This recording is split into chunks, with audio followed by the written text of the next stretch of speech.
Today we'd be taking Thomas Gray, William Collins, and William Cowper, the, the trio known as the precursors of Romantic movement. Thomas Gray was born in 1716 and left for heavenly abode in 1771. Gray had been to Eton and Cambridge and was a most scholarly poet. The most striking thing about him is that he began his poetical career as a classicist and ended by becoming a thoroughgoing romanticist. In 1748, he began to write on the alliance of education and government and showed his discipleship of Pope by versifying what was fit matter for a prose pamphlet. The highly polished odes on the spring, on a distant prospect of Eton College, and to adversity almost but also belong to that first period of Gray's political career and do not reveal any romantic influence. They contain conventional moralizing, numerous personifications, and much false poetic diction.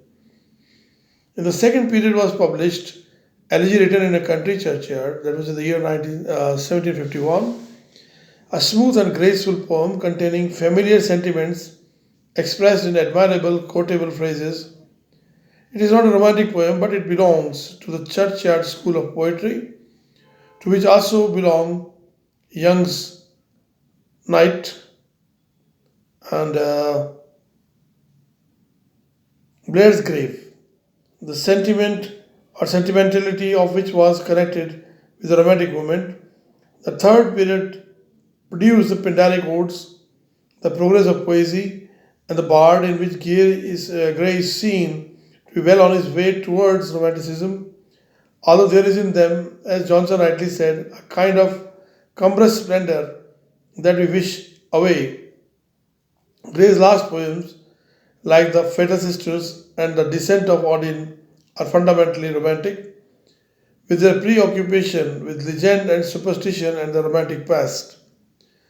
Gray's life is thus seen to be a history of the romantic movement in epitome. William Collins was born in 1721 and left in 59. The work of Collins is very small in bulk. His Persian eclogues are written in the conventional style of Pope, and the Oriental settings shows no special inspiration.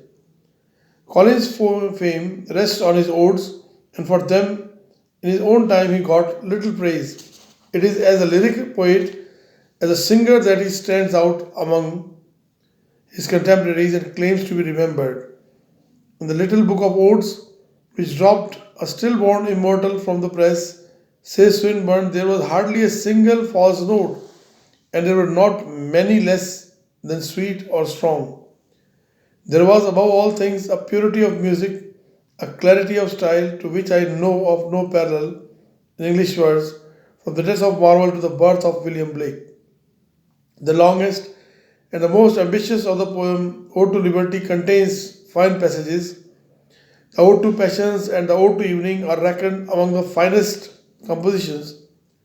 The latter is a short, unrhymed poem of uniform poetic excellences in a softened strain. The Ode on the Superstitions of the Highlands is a long and noble ode which seems to foreshadow the supernatural and superstitious elements in Coleridge's poetry.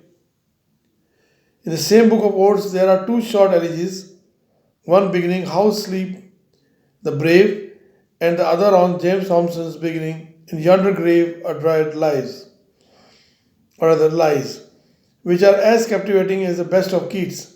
As a lyric poet, Collins stands alone in his age and shoulders above his contemporaries.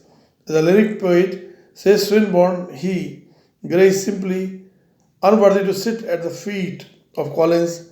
In the finest work of Collins, we are ushered over the threshold of romance. William Cowper was born in 1731 and lived up to 1800. Cowper's first attempt at authorship was in the poems published in 1782, written in the approved classical manner in heroic couplets on subjects like the progress of error, truth, and charity. One of them, however, is the well known poem beginning I am monarch of all I survey. His next work, The Task, is a long poem in blank verse and is perhaps the most famous of Cowper's works. The poem is divided into six books whose titles are respectively The Sofa, The Timepiece, The Garden, The Winter Evening, The Winter Morning, and The Winter Walk at Noon. It deals with simple and familiar themes and contains many beautiful passages on country scenes and country thoughts. Cowper's observation is acute and humane, and the common homely scenes have been described with insight and sympathy. There are many fire descriptions of nature, real nature, and not nature viewed through the spectacle of books.